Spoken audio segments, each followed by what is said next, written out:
ሰው ሁሌም ወረኛ ነው እንድታቁት። ሰው ሁሌም ማውራት ያውቃል። ሰው ሁሌም መተረብ ያውቃል። ሰው ሁሌም ማተናነስ ይወዳል። ተረዳችሁኝ? ይህ ሰው ሰምታችሁ የምትንቀሳቀሱ ከሆነ እውነታችሁ የእናንተ ህይወት እውነታ የእነሱን ይመስላል። ቢካዝ እነዚህ ሰዎች አቅማቸው ስራ ላይ ሳይሆን የእናንተን ህይወት የእነሱን ህይወት ማስመሰል ነው። ከፍ ባላችሁ ቁጥር ተረቢ ሲበዛ እያዩአችሁ ስለሆነ ነው ከፍታችሁ እየመጣ እንደሆነ ልንገራችሁ። ተረቢ ሀሜተኛ ጥንካሬያችሁ ማምጣት አለበት፣ ብርታታችሁ ማምጣት አለበት፣ ልባችሁን ማጠንከር አለበት። ምግባችሁ ፍቅር ሳይሆን ማለት ነው ጥላቻ መሆን አለበት። የእናንተ ምግብ ተረባ መሆን አለበት። የእናንተ ምግብ ሀሜት መሆን አለበት።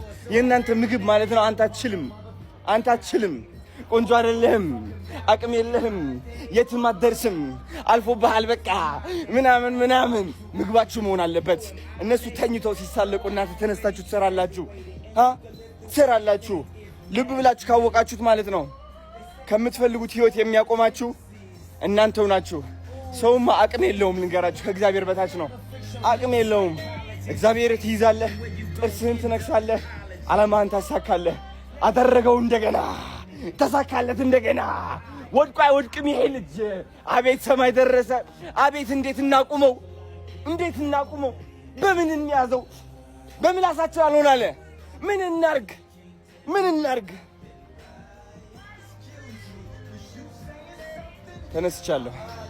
ተዘጋጅ። You can't tell me nothing.